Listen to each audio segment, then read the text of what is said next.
Otep, chers amis, je vais faire un partage aujourd'hui en ce qui concerne les groupes mystiques. Vous savez, depuis quelques années déjà, la communauté africaine est de plus en plus intéressée au retour à nos traditions, au retour à nos sciences kamites. Et c'est quelque chose d'assez louable, c'est quelque chose d'assez positif, assez constructif. Nous avons donc une grande partie de la diaspora qui est assez concernée parce que il y en a beaucoup qui ont perdu les racines et qui trouvent ici le moyen de se reconnecter à leurs ancêtres. Cependant, il se présente donc plusieurs groupes qui proposent donc des séances, qui proposent des réunions, qui proposent des activités à faire dans le but de se développer spirituellement. Parallèlement, il est important de comprendre que tous ces groupes n'ont pas toujours une intention matique, une intention d'aider les descendants néo-africains ou alors toute personne qui s'y approche de se développer. Le développement spirituel, selon ma façon de voir les choses, doit être fait avec un suivi personnalisé. Peu importe le nombre d'adhérents, parce que voilà, surtout si vous voulez parler des choses, je vais entrer dans des thèmes assez complexes. Parce que si vous faites, vous partagez des connaissances qui sont, je vais dire ici, exotériques, c'est-à-dire qui se donnent à tout le monde, comme ce que je le fais sur YouTube, si vous le faites, il est clair que ça va aider beaucoup de personnes. Mais si déjà ça va être ésotérique, c'est-à-dire des choses assez complexes, assez techniques et autres, il est important qu'il y ait un suivi personnel. Dans ce cas, le formateur ou le guide ou le coach est responsable sur tous les plans. Il est responsable de l'étudiant ou de l'apprenant. Depuis le début de l'année, j'ai reçu près d'une vingtaine de personnes qui se plaignent. Pourquoi elles se plaignent? Elles sont entrées dans des groupes qui étaient parfois gratuits ou d'autres ont payé des très faibles montants. Mais ces gens se retrouvent possédés, d'autres se retrouvent avec des maisons hantées, d'autres se retrouvent, voilà, ils n'arrivent plus à dormir, ils se retrouvent chez les psychologues, ils se retrouvent dans les hôpitaux. Mais pourquoi? Parce que, voilà, ils ont vu des groupes, soit c'était moins cher, soit c'était gratuit. On les a dit qu'on les apprend la spiritualité africaine. On les apprend même des langues africaines, c'est très bien. Ils vont faire des groupes, et ils sont dans les menus de terre, c'est très bien.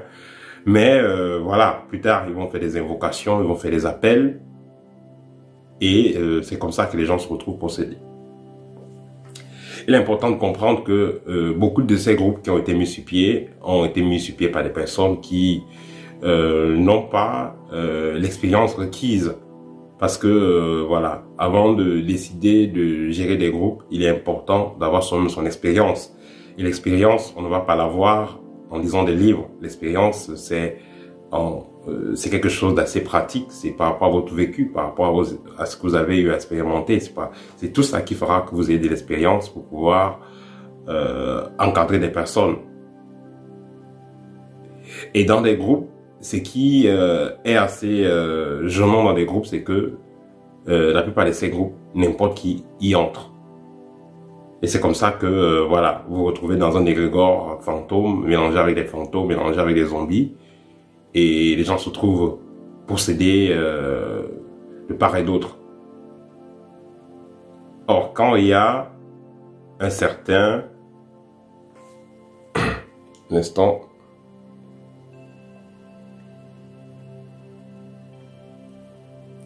Voilà. Or, quand il y a un certain suivi, l'étudiant alors l'adhérent a moins de chances de tomber dans des pièges parce que celui qui est là pour former, celui qui est là pour guider est garant de l'adhérent. Il est garant de l'apprenant. Or, dans le groupe, parfois n'importe qui peut publier des choses. Parfois même celui qui est responsable du groupe n'est pas disponible pour s'occuper personnellement des membres. Et ce qui fait que voilà, n'importe qui peut flanquer n'importe quoi là-bas. Et personne n'est responsable parce que quelqu'un va partager tel rituel pour faire ceci, pour faire cela dans le groupe. Les gens vont voir, ils vont liker, ils vont aller essayer et les gens vont se retrouver des problèmes. Or, quand il y a un suivi, quand il y a une personne qui est responsable de ce qui se passe, cette personne-là partage ce qu'elle a elle-même expérimenté. Donc, vouloir se développer, vouloir retourner à la tradition kamite, vouloir se reconnecter à ses ancêtres, c'est un acte louable, c'est très bien, mais il est important que cela soit suivi, parce que s'il n'y a pas un bon suivi, vous allez vous retrouver dans la merde. Voilà, et pour finir, si vous faites partie des groupes, voilà, pour finir, si vous faites partie des groupes, évitez de faire des rituels que vous ne connaissez pas ou dont vous avez les doutes, et évitez de faire des invocations bizarres, essayez d'éviter de faire des canalisations et autres. Désolé là. Voilà, évitez de faire des canalisations et autres exercices donc qui ne vous disent pas, qui ne vous touchent, qui ne vous intéressent pas réellement. Je vais dire ici, donc l'esprit ressent des doutes. Ne faites pas ce type d'opération-là. Faites très attention aux groupes auxquels vous adhérez. Il y a des groupes, vous allez adhérer, on vous demande d'envoyer des photos, on vous demande d'envoyer le nom, votre nom et tout ça. Faites très attention à ces groupes. C'est pas parce qu'on a mis la photo de Sekhmet ou on a mis l'encre et autres que vous allez donc croire que ces groupes ont pour but de vous aider. C'est pas ce qu'on dit. Essayez, avant d'entrer dans un groupe, essayez de voir qui est dans le groupe. Et puis combien de temps est-ce que ça a transformé la vie de ces gens. Et c'est après ça que vous pouvez donc adhérer à ces groupes. Voilà, c'est mon partage pour aujourd'hui. Au thème.